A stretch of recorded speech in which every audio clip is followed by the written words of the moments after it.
Capítulo 18. Los 12 discípulos. Entonces, llamando a sus 12 discípulos, Jesús les dio poder sobre los espíritus inmundos para expulsarlos y para sanar toda enfermedad y toda dolencia. Mateo 10:1. Los 12 discípulos representan las 12 cualidades de la mente que pueden ser controladas y disciplinadas por el ser humano. Si son disciplinadas, obedecerán en todo momento las órdenes de quien las ha disciplinado. Estas 12 cualidades en el ser humano son potenciales de todas las mentes.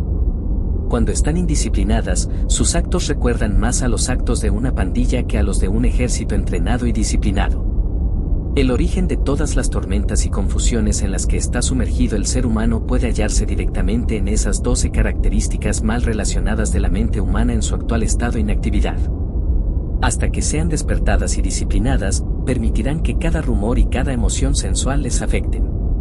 Cuando las 12 están disciplinadas y se tiene un control sobre, el que ejerce este control les dirá: a partir de ahora no os llamaré esclavas, sino amigas, Juan 15:15. Sabe que, a partir de ese momento, cada atributo de la mente adquirido y disciplinado será su amigo y le protegerá. Los nombres de las 12 cualidades revelan sus naturalezas. No se les da estos nombres hasta que son llamados a ser discípulos. Estos son: Simón, que más tarde fue llamado Pedro; Andrés, Santiago, Juan, Felipe, Bartolomé, Tomás, Mateo, Santiago, hijo de Alfeo, Tadeo, Simón el cananita y Judas. Mateo 10, Marcos 1, Marcos 3, Lucas 6. La primera cualidad que debe ser llamada y disciplinada es Simón, o el atributo del oído. Esta facultad, cuando es elevada al nivel de un discípulo, permite que solo lleguen a la conciencia aquellas impresiones que el oído le ha ordenado que deje entrar. No importa lo que la sabiduría de la persona pueda sugerir o la evidencia de sus sentidos pueda transmitir, si dichas sugerencias e ideas no están de acuerdo con lo que oye, permanece inmutable. Esta ha sido instruida por su Señor y entiende que cada sugerencia que permite que pase por su puerta, al llegar a su Señor y Maestro, su conciencia, dejará su impresión ahí y, con el tiempo, esa impresión se convertirá en una expresión. La instrucción a Simón es que debería permitir únicamente la entrada de visitantes dignos y honorables a la casa, la conciencia, de su Señor. Ningún error puede tapar u ocultar a su Maestro, porque cada expresión de la vida le dice a su Señor a quien ha prestado atención consciente o inconscientemente. Cuando Simón, por sus obras, demuestra que es un discípulo sincero y fiel, entonces recibe el nombre de Pedro o la piedra, el discípulo impasible, el que no puede ser sobornado o coaccionado por ningún visitante. Su Señor lo ha llamado Simón Pedro, el que escucha fielmente las órdenes de su Señor y decide qué órdenes no escucha. Es este Simón Pedro quien descubre que el Yo Soy es Cristo y, por su descubrimiento, se le dan las llaves del cielo y se convierte en la piedra fundamental sobre la cual descansa el templo de Dios. Los edificios deben tener cimientos firmes y solo el oír disciplinado, al saber que el Yo Soy es Cristo, puede mantenerse firme e impasible en el conocimiento de que yo soy Cristo y aparte de mí no hay ningún otro Salvador. La segunda cualidad llamada a ser un discípulo es Andrés, o la valentía. Cuando se desarrolla la primera cualidad, la fe en uno mismo, automáticamente hace que nazca su herma, la valentía. La fe en uno mismo, que no pide la ayuda del hombre, sino que se apropia en silencio y por sí sola de la conciencia de la cualidad deseada, a pesar de la razón o de la evidencia de sus sentidos, que le indican lo contrario. Sigue siendo fiel, esperando pacientemente con el conocimiento de que su afirmación invisible, si se mantiene, debe realizarse. Esta fe desarrolla una valentía y una fortaleza de carácter que están más allá de lo que pueda llegar a imaginar la persona indisciplinada cuya fe está en las cosas visibles. La fe de la persona indisciplinada no puede llamarse verdaderamente fe. Porque si le quitamos a una persona los ejércitos, las medicinas o la sabiduría en las que pone su fe, la fe y la valentía desaparecen con ella. Pero a la persona disciplinada le podemos arrebatar el mundo entero y, sin embargo, seguirá teniendo fe, con el conocimiento de que el estado de conciencia en el que mora se encarnará a su debido tiempo. Esta valentía es el hermano de Pedro, Andrés, el discípulo que sabe lo que es atreverse, hacer y guardar silencio. Las siguientes dos cualidades que son llamadas también están relacionadas. Son los hermanos Santiago y Juan, Santiago el justo, el juez recto, y su hermano Juan, el amado. Para que la justicia sea sabia, debe ser administrada con amor, poniendo siempre la otra mejilla y respondiendo en todo momento al mal con el bien, al odio con amor, a la violencia con no violencia. Cuando el discípulo Santiago, símbolo de un juicio disciplinado, es elevado al alto cargo de juez supremo, se le debe poner una venda en los ojos para que no sea influido por la carne y no juzgue por las apariencias. El juicio disciplinado es administrado por alguien que no está influido por las apariencias. El que llamó a estos hermanos a ser sus discípulos se mantiene fiel a su orden de oír únicamente aquello que le han ordenado oír, es decir, el bien. La persona que tiene la cualidad de una mente disciplinada es incapaz de oír y aceptar como cierta cualquier cosa, sobre ella o sobre otra persona, que, al oírla, no llene su corazón con amor. Estos dos discípulos o aspectos de la mente son uno e inseparables cuando son despertados. Alguien tan disciplinado perdona a todas las personas por ser como son. Puesto que es un juez sabio, sabe que cada persona expresa a la perfección aquello que, como ser humano, es consciente de ser. Sabe que sobre los cimientos inmutables de la conciencia descansan todas las manifestaciones y que los cambios de expresión pueden producirse únicamente mediante un cambio en la conciencia. Sin condena ni críticas, estas cualidades disciplinadas de la mente permiten que todo el mundo sea como es. No obstante, aunque permite que todas las personas tengan esta libertad de escoger, siempre están vigilantes para ver que predigan y hagan, por sí mismas y para los demás, solamente aquellas cosas que, cuando son expresadas, glorifican, dignifican y dan alegría a quien las expresa. La quinta cualidad llamada a ser un discípulo es Felipe. Este pidió que le mostraran al Padre. La persona despierta sabe que el Padre es el estado de conciencia en el que habita el ser humano y que ese estado o Padre solo puede verse cuando es expresado. Sabe que está hecha a la perfecta imagen o semejanza de esa conciencia con la que se identifica. De modo que declara, nadie ha visto jamás a mi Padre, pero yo, el Hijo, que moro en su seno, lo he revelado, Juan 1:18. Por lo tanto, cuando me veis a mí, el Hijo, veis a mi Padre, porque he venido para dar fe de mi Padre, Juan 14:7. Jesús le dijo asterisco, tanto tiempo he estado con vosotros, y todavía no me conoces, Felipe. El que me ha visto a mí, ha visto al Padre. ¿Cómo dices tú, muéstranos al Padre? ¿No crees que yo estoy en el Padre, y el Padre en mí? Las palabras que yo os digo, no las hablo por mi propia cuenta, sino que el Padre que mora en mí es el que hace las obras. Creedme que yo estoy en el Padre, y el Padre en mí, y si no, creed por las obras mismas. Juan 14, 9-11. Mi Padre y yo, la conciencia y su expresión, Dios y el hombre, son uno. Este aspecto de la mente, cuando se disciplina, persiste hasta que las ideas, las ambiciones y los deseos se convierten en realidades encarnadas. Esta es la cualidad que afirma, pero en mi carne veré a Dios, Job 19:26. Sabe cómo convertir la palabra en carne, Juan 1:14, cómo dar forma a lo informe. El sexto discípulo se llama Bartolomé. Esta cualidad es la facultad imaginativa, una cualidad de la mente que cuando está despierta te diferencia de las masas.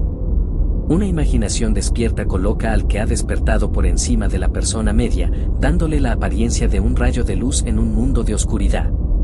Ninguna cualidad separa tanto a una persona de otra como la imaginación disciplinada. Es como separar el trigo de la paja. Los que más han aportado a la sociedad son nuestros artistas, científicos, inventores y otras personas con una imaginación vivida. Si hicieran un estudio para determinar por qué muchos hombres y mujeres fracasan en los años posteriores a la universidad, mientras que otros triunfan, encontraríamos que la imaginación había jugado un papel importante.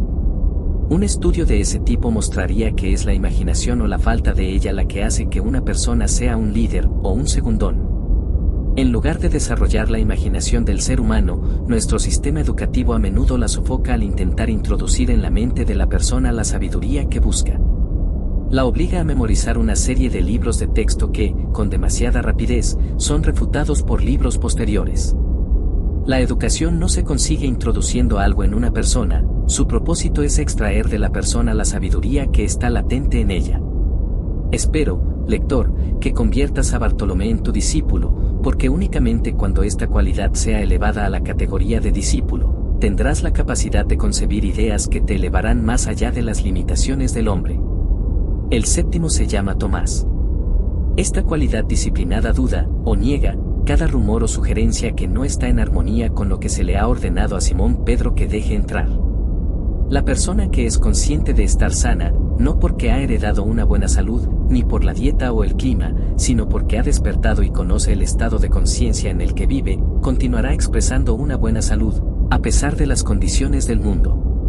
Podría enterarse a través de la prensa, la radio y los sabios del mundo que una plaga está arrasando la tierra y, sin embargo, seguiría impasible y no se dejaría impresionar. Tomás, el que duda, si está disciplinado, negará que la enfermedad o cualquier otra cosa que no esté en sintonía con la conciencia a la que pertenece, tenga algún poder para afectarlo. Es la cualidad de la negación, cuando está disciplinada, evita que la persona reciba impresiones que no están en armonía con su naturaleza. Adopta una actitud de indiferencia absoluta a todas las sugestiones que son ajenas a aquello que desea expresar.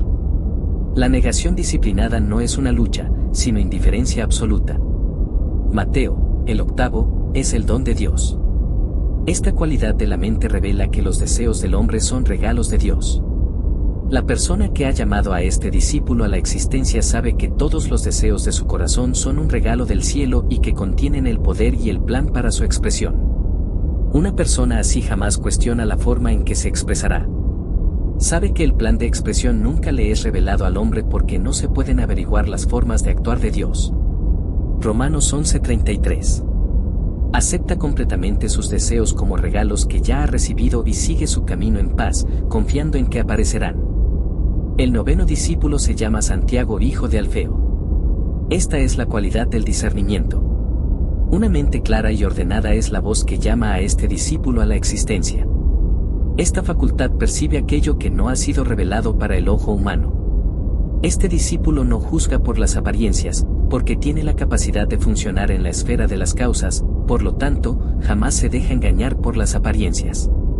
La clarividencia es la facultad que se despierta cuando esta cualidad está desarrollada y disciplinada, no la clarividencia de las sesiones de espiritismo de los médiums, sino la auténtica clarividencia o capacidad de ver claramente de los místicos. Es decir, este aspecto de la mente tiene la capacidad de interpretar lo que se ve. El discernimiento o la capacidad de diagnosticar es la cualidad de Santiago, hijo de Alfeo. Tadeo, el 10º, es el discípulo de la alabanza, una cualidad de la que carece por completo la persona indisciplinada. Cuando esta cualidad de la alabanza y el dar las gracias está despierta dentro de la persona, ésta se pasea con las palabras, gracias, Padre, en los labios. Sabe que su gratitud por las cosas no vistas abre las ventanas del cielo y permite que se viertan sobre él regalos que van más allá de su capacidad de recibir. La persona que no se siente agradecida por las cosas recibidas probablemente no recibirá muchos regalos de la misma fuente. Hasta que esta cualidad de la mente esté disciplinada, el ser humano no verá al desierto florecer como una rosa.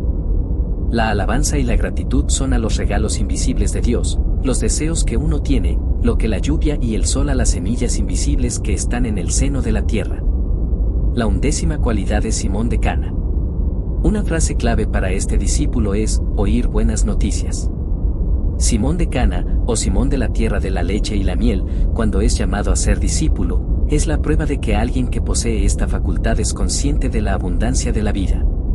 Puede decir con el salmista David, me preparas una mesa en presencia de mis enemigos, perfumas con ungüento mi cabeza y me llenas la copa a rebosar, Salmos 23:5. Este aspecto disciplinado de la mente es incapaz de oír nada que no sean buenas noticias y, por lo tanto, está bien cualificada para predicar el Evangelio o el buen hechizo, nota de la traductora. Aquí el autor hace un juego de palabras.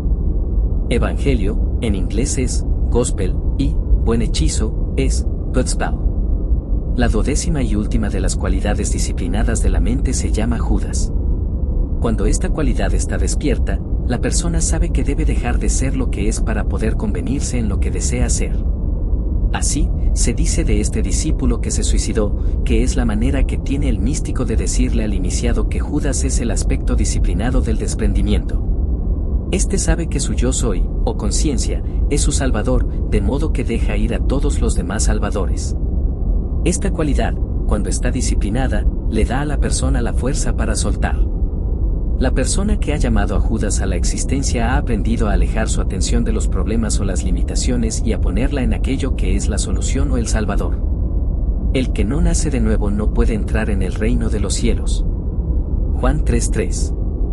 Nadie tiene mayor amor que el que da la vida por un amigo. Juan 15:13. Cuando la persona se da cuenta de que la cualidad deseada, si se realiza, le salvará y será su amiga, renuncia de buena gana a su vida, su concepto actual de sí misma, por su amiga, apartando su conciencia de aquello que es consciente de ser y adoptando la conciencia de aquello que desea ser. Cuando el hombre despierte de su estado indisciplinado, Judas, un discípulo al que el mundo, en su ignorancia, ha desacreditado, será colocado en un lugar elevado, porque Dios es amor y nadie tiene mayor amor que que dejar su vida por un amigo. La persona no se convertirá en aquello que desea ser hasta que abandone eso que ahora es consciente de ser, y Judas es el que consigue esto a través del suicidio o el desprendimiento. Estas son las 12 cualidades que le fueron dadas al hombre en la creación del mundo. El deber del ser humano es elevarlas al nivel de discípulas. Cuando logre esto, dirá: he acabado la obra que me encomendaste y te he glorificado en la tierra. Ahora, Padre, glorifícame tú junto a ti con la gloria que tenía contigo antes de existir el mundo.